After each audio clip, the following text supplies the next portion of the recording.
You'd think I'd know this by now, but I don't. And somebody can correct me if I'm wrong, but I think this is our fourth IDPC, International Flag Indicator Competition. It happens every year. I'm really glad that we started this off because it attracts so many incredible artists from around the world. So, and not only does it attract people from around the world, but they actually show up. You know, the artists actually make it a point to attend these receptions, and that makes it even more special.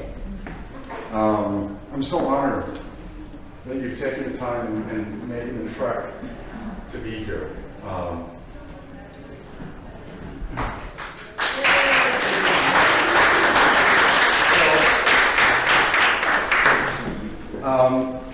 We're still doing a good thing here, and I thank you because your work, it makes this place. That's all there is to it. So it's one thing to have a venue like this, but to be filled with such awesome artwork is another thing. So I have a little bit to say. First, we have another show going on in the other room. And I thought it would be really cool to do this because, you know, you are the benchmark. All of these works in here are where younger people aspire to be. And so with the help of Bo and Kara, we put together another show in the other room that is Lauren Dillinger's students from Stratford High School. Her students, Stratford High School is about 45 minutes to the southwest of here. Students of Kara's that are from her middle school age students in paint and clay workshops. I think it's really important to do that because we are all, whether we realize it or not, we have mentors in life. We have fathers that we've found. We have mothers that we've found. We have professions that we have found. And we attach ourselves to them to learn more and grow from. And to have that show at the same time as this show, I think it's just going to elevate these students in the other room. And so my hat is off to you for being who you are, to be that for them, whether you realize it or not. So thank you.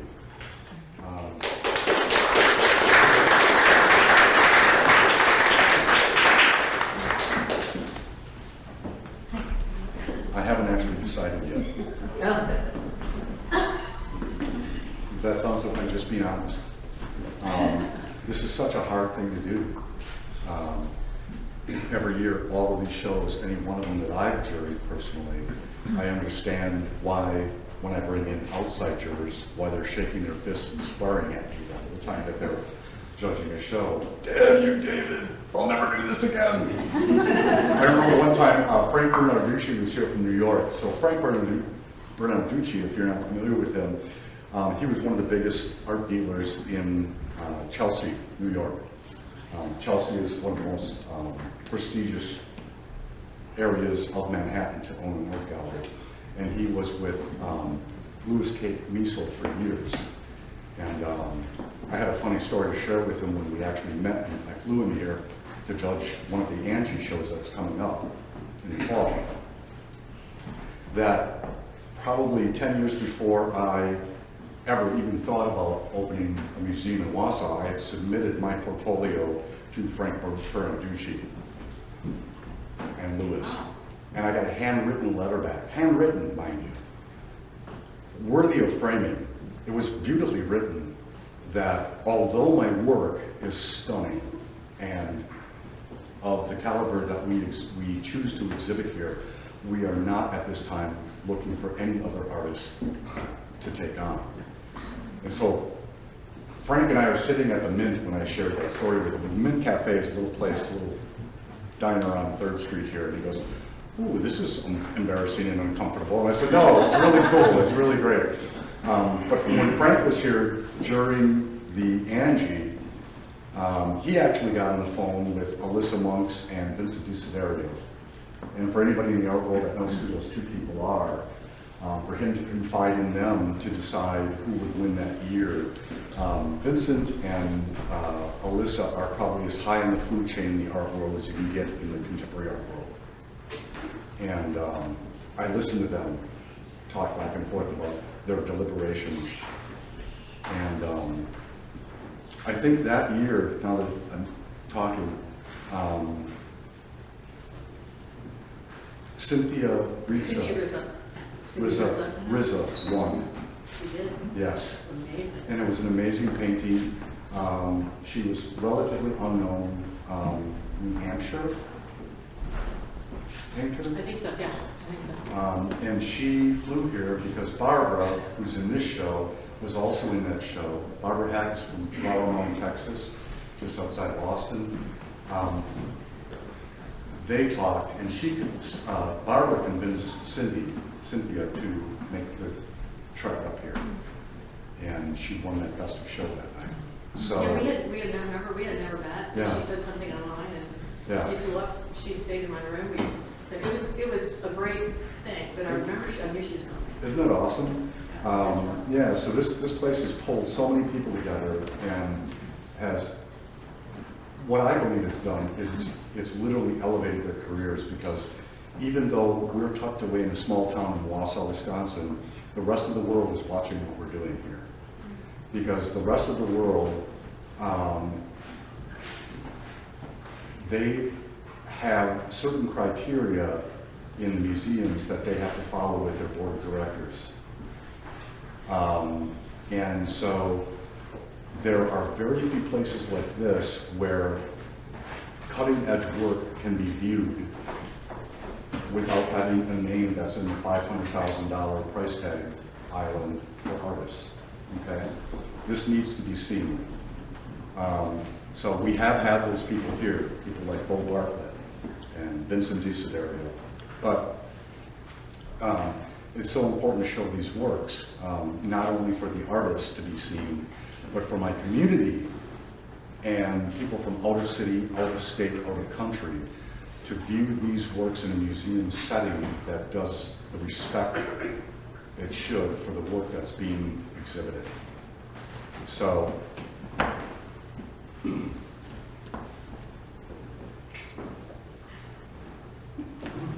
I just don't see. This is not easy, so I'm going to read this.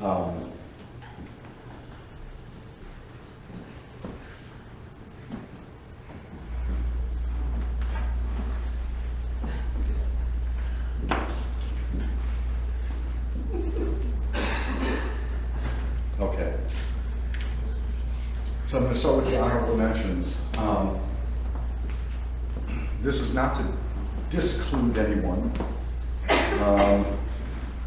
but I think that these people who have entered, you should really take a close look at their work, even though they didn't win a place in the show. Number one, they got in to this show. Number two, I'm awarding them with an honorable mention, which means I really do want you to take a closer look. Stephen Hughes for Tourmaline. It's an acrylic 20 by 16 that was accomplished in 2023. It's on the reception area here when you first walk in. We've exhibited Stephen's work here before. He also goes by the name of Primary Hughes. His work is exquisite.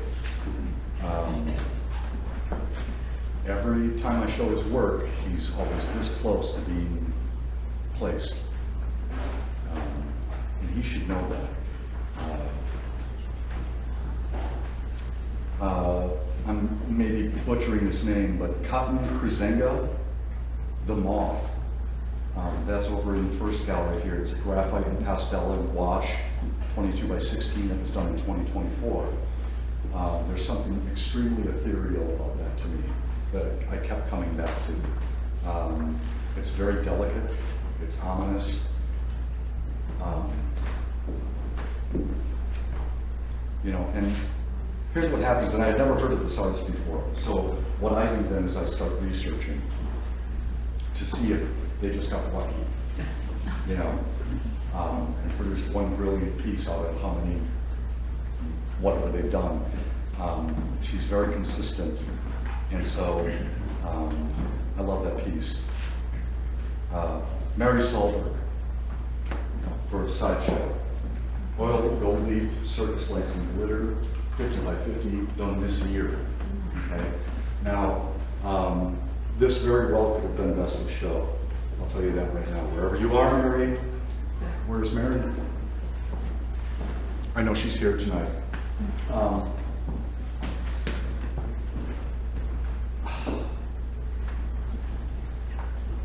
Let me leave it at that.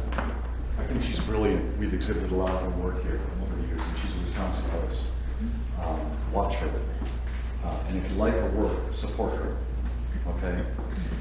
David Morris for Ada Angelista, which is really ironic because we've also shown the works of Ada Angelista here. The subtitle to that title is The Artist with Floral Designs #2. It's an oil on panel, 8 inches by 8 inches, done in 2024, which is just opposite this wall. Tiny little piece. We've exhibited a lot of David's work over the years. Just a brilliant painter, like Elena, or Olena, however you know her, Barikina, that's in the little alcove right over here. She won, 2 years ago, she won the International Portrait Competition for her small portrait. I can't remember what the title of it was, but it was like a bald man, but it was so brilliantly done and tiny.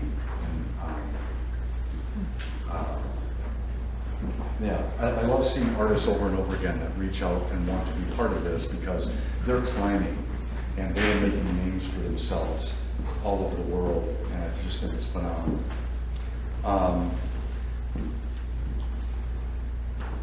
Ryan Samuelson. This is still honorable mentions. It's titled Oil Study, and it's an oil on canvas, 36 by 36 inches, 20 by 25. It's right here by Nancy Lalaberry, who is a local painter. It's brilliant.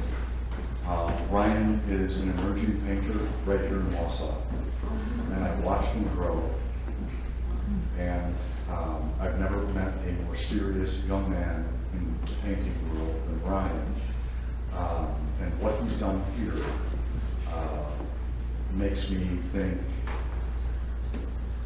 we have to watch this kid because he's young and he's brilliant and he's hardworking and he is one of the most lovable, kind-hearted people you'd ever want to meet. And he's with painting like this, he's going places.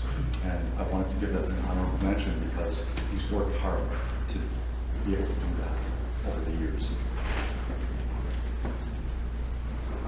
Julianne Yonker for Goldie, which is right over here behind George Nichols. Hi, George. Hey, dude. George is also in the show. This is oil on panel 36 by 24 that was done in 2025. Julianne and I talked about this piece, and what was thrilling for her is that it was actually a commission piece that she was just left to her own devices. And a lot of times commission pieces, people tell you exactly what they want, but they just freed her to do what she wanted to do.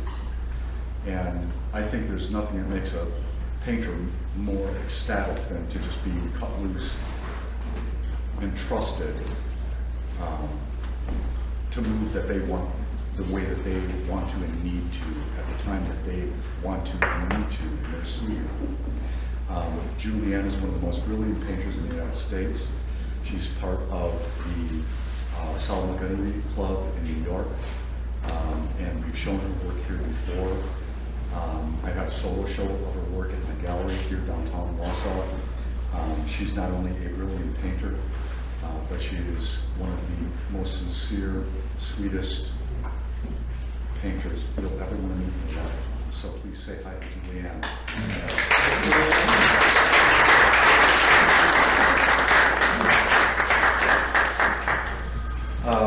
Kumiko McGee.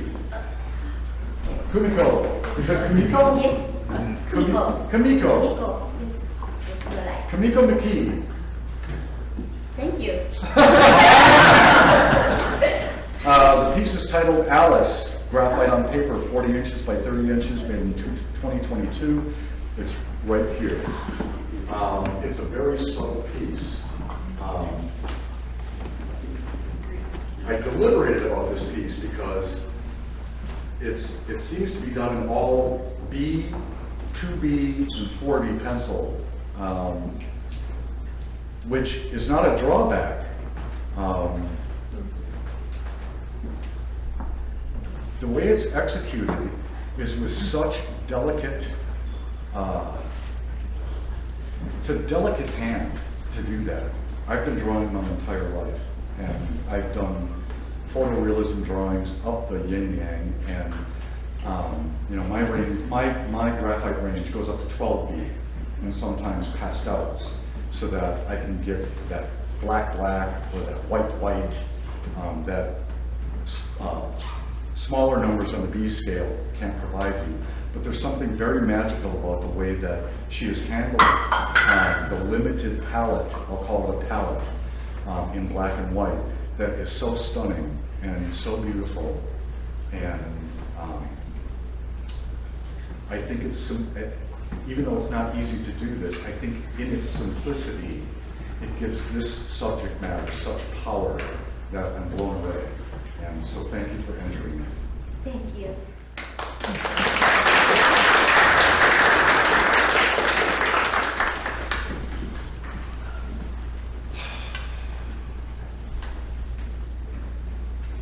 Third place is McClellan Flat. McClellan's not here tonight for high key oil on panel.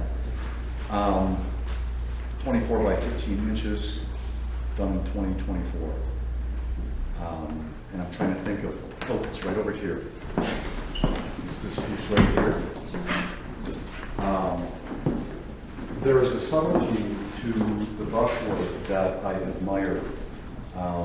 It borderlines on almost being overworked, but it pulls it off. That it pushes the limits of paint in the imagery, still dealing with the surface without destroying it. And it has a beautiful light quality. And I'm mesmerized ever since I opened up. It's one thing to see these things in JPEG when they get submitted, but when you open the box, it's like Christmas Day here, you know? It's a grueling Christmas Day, but I kept going back to that, and it's incredibly impressive, and I want you to take another look at it, because the treatment of the surface there, and with the boldness of the brush marks is a very hard thing to achieve. So McClellan Flat, high key, third place. Here's where I kept going back and forth since I opened all these works. It's not always the biggest painting place that wins an award, okay? For example, 2 years ago, it was Elena Veritina for a very small painting. You don't know it's that small. Like when these things get advertised in Fine Art Connoisseur magazine or Fine Art Today or Art in America, all you're seeing is, you know, an 8-inch by 8-inch on a magazine, right? High resolution photograph. When you're looking at it on the internet, you're lucky if it's this big, right? To see them in person is so important. It's so important to see these works in person.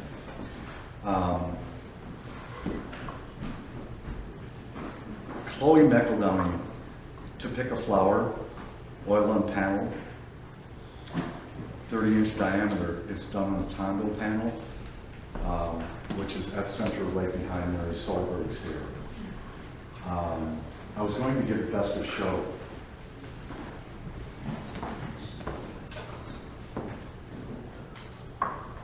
But I hate circular compositions. And to be honest, I can't, I've never seen a successful circular composition. It's hard enough to work in a square format, and I think every painter understands that, but a square format is a bitch. That's all there is to it. To make it so successful with the rest of what's going on, she comes really close, and this was really difficult for me to, I shouldn't use the word hate. I don't hate anything, honestly. But it's a brilliant painting, and she is definitely a painter's painter, but it's calculated, not like, if anybody's ever heard of Alex Konevsky, who is one of the leading painters in the movement called disruptive realism in the world. Alex Konevsky, Jenny Seville, Kai Samuels Davis. We've shown all of them except for Jenny, which we will one day. But her work goes for like $1.2 million too. So it's been a challenge to get it here. It's pretty much all sold out. So, there's something. It's not easy to paint like Chloe's painting. It takes a true color scientist to do what she did there. It almost reminds me of what Jennifer Balkan is doing in Austin, Texas. But Jennifer's work is a little bit more subtle in her denotation of how she wants to describe a space with a certain hue and value. Chloe just shoves it in your face, and I really love that, and she makes it work. So that is second place in the IBPC 2025. Barbara Cat, oil on linen, 6 inches by 6 inches, right behind me on this wall. It's one of the smallest pieces in the show, and it's also my best of show.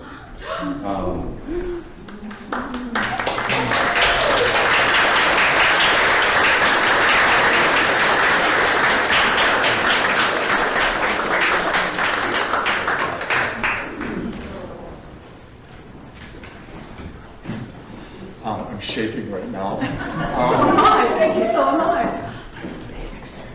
We've exhibited Barbara's work in the past, and we will continue to exhibit her work.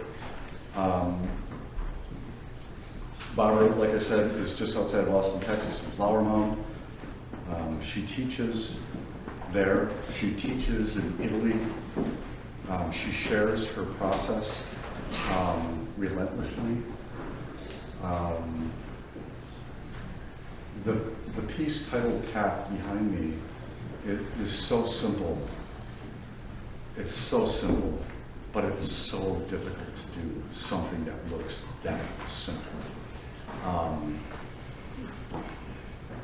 Every mark matters because it's not even 6 inches by 6 inches. I think that may be the paper size, but it's matted over just to the image size.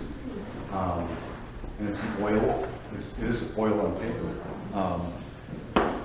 You know, when you see a piece like this, you're in the presence of greatness because if you've studied painting and you've seen as many paintings as I have, or any one of the painters that are in this room, you understand what it takes to do something that she's done. She made it look effortless. It is so simple, and it is so brilliant, and it is all there. It's all there, and it's so intimate that it just keeps sucking you in to look at every perfect idea about what needs to be where in that painting. And so my hat's off to you. You knocked it so out of the park. I'm blown away. So thank you.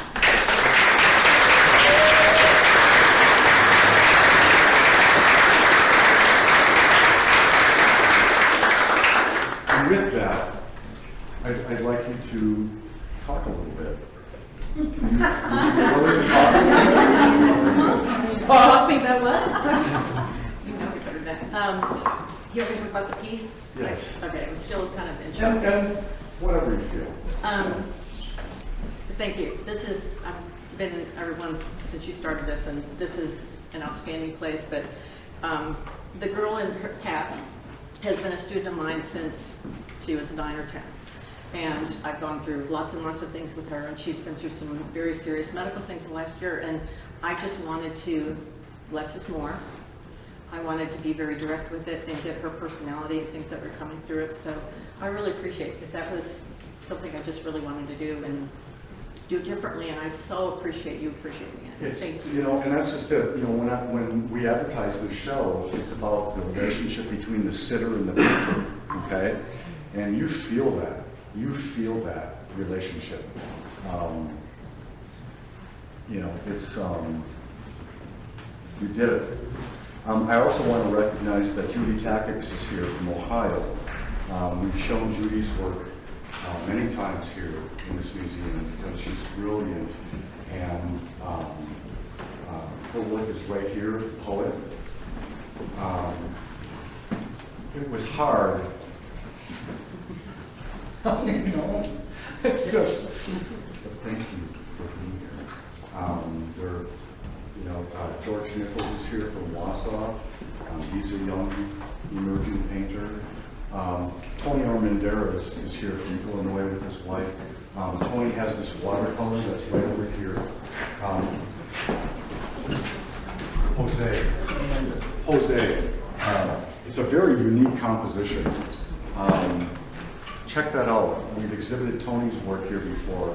Tony is an awarded, like national, internationally awarded watercolorist from Illinois, and you may want to pay close attention to what he does and maybe check out some of his other work online. I'm looking through the audience. I also want to point out that Cassie Havel is here tonight. Cassie Havel is a local painter and is starting college, and she got into the show. Her work and work ethic are outstanding, and she's absolutely brilliant for her age. And you're going to be going to MyAd? MCAD. Okay, so that's right. You were looking at MyAd, but so she's going to be going to the Minneapolis College of Art and Design, and you know, I want you to pay attention to what she does because she's someone to watch. She's incredibly prolific, and she has kept herself open to all different mediums, and enjoys playing. And that's, I think, is one of the most important aspects of being a painter, is never stopping yourself or affording yourself the time to play. Bruce Westberg is also here, and he has the piece behind us that is White Man Runs it. Runs Him. We've exhibited Bruce's work here in the past.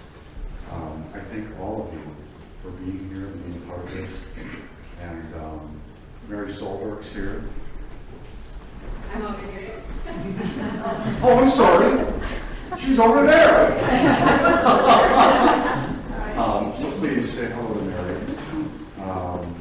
We've exhibited her work too. As a matter of fact, 2 shows previous to this, I think, your work that was the Fallen Angel was here.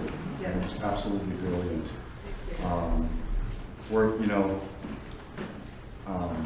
we keep an eye on people here, and I am so grateful that you believe in this place enough to keep submitting. Thank you.